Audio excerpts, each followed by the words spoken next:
सबको नमस्कार। पिछले 2-3 दिन में दिल्ली में केसेस थोड़े कम हुए हैं। बीच में तो एक दिन 180 केस आ गए थे, एक दिन 300 से ज़्यादा केसेस आ गए थे, एक दिन और 150 से ज़्यादा केसेस आ गए थे। तो बीच में थोड़ी घबराहट बढ़ गई थी कि इतनी तेज़ी से क्या कोरोना बढ़ रहा है दिल्ली के अंदर।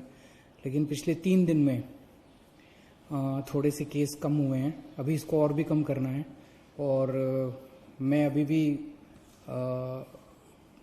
अगले कुछ दिन में कैसे होता है उस पर डिपेंड करेगा।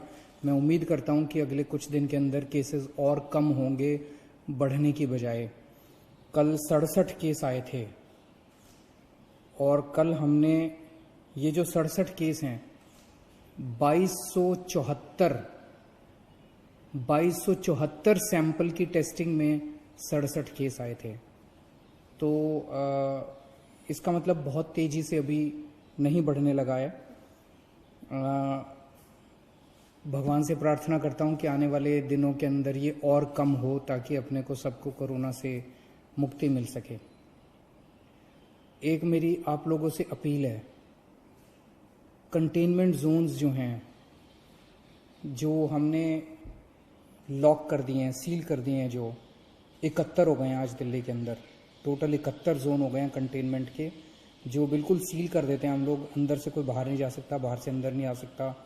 और अंदर भी जो लोग रहते हैं उनको अपने अपने घरों के अंदर रहना होता है, वो घर के बाहर नहीं निकलना होता। उनकी जो रोज़मर्रा की ज़रूरतें हैं वो हम पूरी कराते हैं।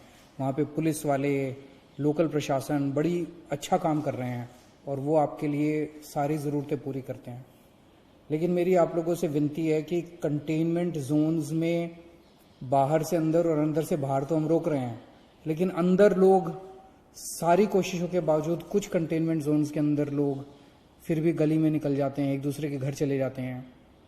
अब कल जहांगीरपुरी में एक कंटेनमेंट जोन है, वहां पे एक ही कुनबे के 26 लोगों को कोरोना मिला है कल, एक ही परिवार के। तो वो 26 लोग मतलब पास कई सारे उनके मकान थे, तो वो एक दूसरे के घर में जा रहे थे। इस कंटेनमेंट के बावजूद भी एक दूसरे के घर जा रहे थे। तो मेरी आप लोगों से हाथ जोड़ के विनती है, पूरा देश इस टाइम लॉकडाउन में है। कितनी मुसीबतों का हम सब लोग सामना कर रहे हैं, आप भी कर रहे हैं, सब लोग कर रहे हैं। ऐसे में अगर आप अनुशासन नहीं बरतेंगे तो आपको ही तकलीफ होगी। आपकी जान की चिंता है हम लोगों को, आपकी जिंदगी की चिंता है हम लोगों को। इसीलिए मैं आप लोगों से अपील कर रहा हूं। अब बताओ, एक ही परिवार के 26 लोगों को कोरोना हो गया तो अच्छी बात तो नहीं है। मैंने पहले भी कई बार कहा था, आपको कोरोना होगा कि नहीं होगा ये आपके ऊपर निर्भर करता है। अपने को बचा के रखोगे तो कोरोना नहीं होगा, और ढील दे दोगे तो कोई नहीं बचा सकता। और अगर किसी के मन में ये हो ना कि मेरे को तो कोरोना नहीं होगा, ये भूल जाओ। ये कोरोना ना तो बहुत बड़े किसी मंत्री को छोड़ता और ना चपरासी को छोड़ता। इससे कोई नहीं बच सकता। कोई धर्म, कोई जाति, कोई अमीर, कोई गरीब, कोई नहीं बचा हुआ। तो कोई इस गलत फहमी में मत रहना कि मेरे को तो कोरोना नहीं हो सकता। कहीं किसी को भी हो सकता है और कहीं से भी आ सकता है, पता भी नहीं चलेगा। तो अपने आप को बचा के रखो। अगर कहीं पे कंटेनमेंट सरकार ने कराया तो सोच समझ के कराए। कम से कम वहां तो एकदम बहुत सख्ती के साथ अपने घर के अंदर हो। आज सरकार ने एक अहम निर्णय लिया है। अभी कुछ दिन पहले हमने निर्णय लिया था कि कोई भी डॉक्टर, नर्स, अस्पताल में काम करने वाले सरकारी जितने सफाई कर्मचारी, जितने लैब टेक्नीशियन जो अस्पताल में काम करते हैं, कोरोना के मरीजों का इलाज करते वक्त अगर उनमें से किसी को भी कोरोना हो जाता है और अगर उसकी वजह से डेथ हो जाती है तो उसके परिवार को सरकार 1 करोड़ रुपए की सम्मान राशि देगी। लेकिन हम देख रहे हैं कि बहुत सारे दूसरे लोग भी हैं, दूसरे कर्मचारी भी हैं जो कोरोना के मरीजों की सेवा करने में लगे हुए हैं। जैसे पुलिस है, पुलिस के लोग रात दिन कोरोना के मरीजों की जगह जगह सेवा करने में लगे हुए हैं। उसी तरह से हमारे सिविल डिफेंस वॉलंटियर्स हैं जो रात दिन इनकी सेवा करने में लगे हुए हैं। हमारे बहुत सारे प्रिंसिपल्स हैं, टीचर्स हैं जो खाना बांट रहे हैं सब लोगों को। अगर किसी भी कर्मचारी को जो कोरोना के लोगों की सेवा कर रहे हैं और सेवा करने की वजह से उनको भी कोरोना हो जाता है और कोरोना होने की वजह से उनकी डेथ हो जाती है, तो सभी कर्मचारियों के ऊपर अब ये स्कीम लागू की जा रही है कि मरणोपरांत उनके परिवार को 1 करोड़ रुपए की राशि दी जाएगी।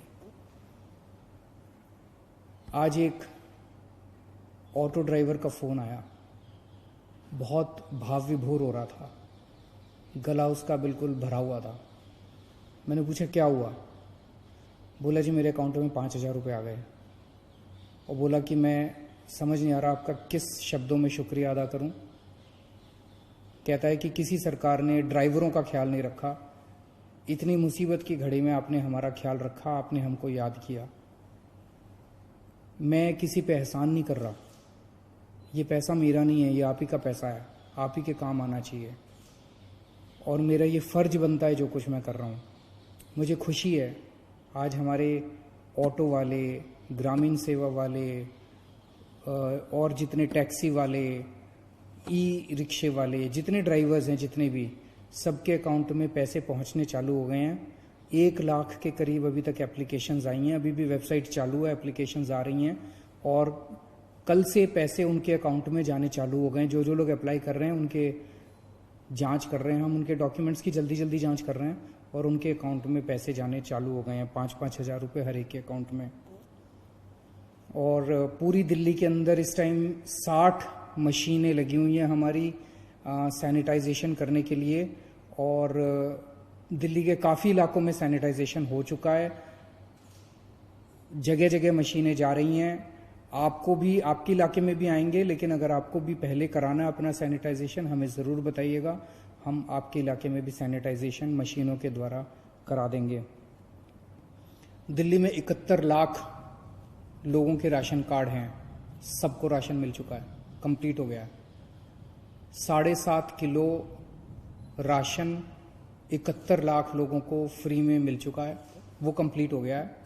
इसके अलावा बहुत सारे ऐसे गरीब हैं जिनके पास राशन कार्ड नहीं है, उनके लिए हमने कहा था, भाई हमने वेबसाइट खोली थी कि भाई अगर आपके पास राशन कार्ड नहीं है, आप गरीब हैं, आप सरकार से फ्री में राशन लेना चाहते हैं, आप अप्लाई कीजिए।